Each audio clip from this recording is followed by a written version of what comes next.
Halo semuanya, kami mahasiswa Bina Nusantara dari kelas LA66 mata kuliah MNC Global Strategy akan mempresentasikan topik riset yang kami pilih untuk PKM GFK, yaitu naik di Indonesia, mengapa masih terjadi pelanggaran eksploitasi buruh di Indonesia. Perusahaan multinasional atau multinational corporations, bahkan perusahaan jenis lainnya, masih terdapat menggunakan strategi-strategi yang bernada negatif bukanlah hal yang baru. Salah satu yang mereka lakukan adalah mengeksploitasi buruh dengan berbagai cara.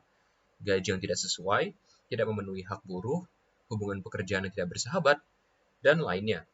Dalam penelitian ini, penulis ingin mempelajari kasus Nike yang mengeksploitasi tenaga kerja mereka di pabrik mereka yang berbasis di Jakarta. Tujuan dari disusunnya penelitian ini adalah untuk mengetahui bagaimana dan mengapa sebenarnya tenaga kerja Indonesia yang bekerja pada perusahaan Nike dapat dieksploitasi.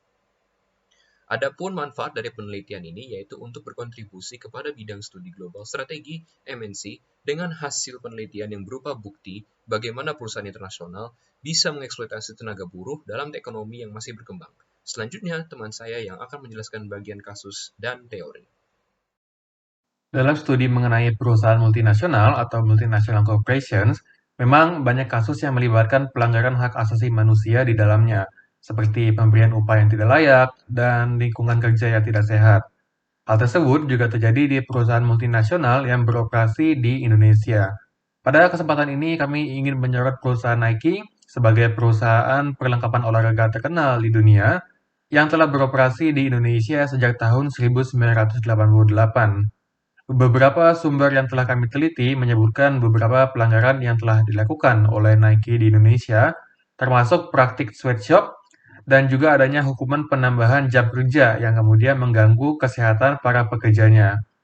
Pada tahun 2019, buruh yang bekerja untuk Nike Indonesia menyebutkan bahwa Nike telah melanggar kebebasan berserikat dengan melakukan union busting dan mereka juga tidak memberikan pekerjaan dan upah yang layak.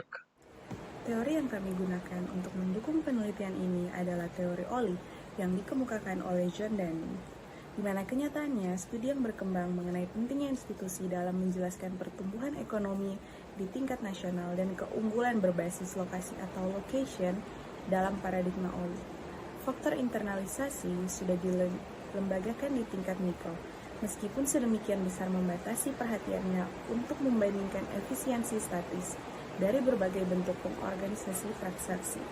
Faktor internalisasi dalam paradigma Oli menjelaskan kecenderungan perusahaan untuk menginternalisasi ketidaksempurnaan struktural atau endemik lintas batas di pasar barang setengah jadi.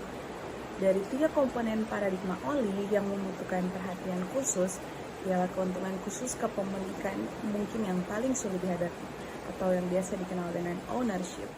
Kami sebagai peneliti berharap dapat memberikan kontribusi terhadap permasalahan ini, yang dimana kami susun melalui beberapa solusi-solusi seperti yang pertama, adanya pengawasan yang lebih ketat oleh Ditjen PHIJSK atau Ditjen Binwasnaker, dan ketiga, Kementerian Tenagakerjaan Republik Indonesia, serta instansi-instansi pemerintahan lainnya yang memiliki wewenang terkait buruh. Yang kedua, mendorong perusahaan-perusahaan untuk membuat komite atau tim khusus yang menjamin perlindungan hak-hak buruh yang kemudian dapat berkoordinasi dengan pihak-pihak lainnya seperti serikat buruh ataupun pemerintahan. Yang ketiga, mendorong perusahaan-perusahaan agar selalu memenuhi hak-hak buruh dan tidak mengeksploitasi mereka.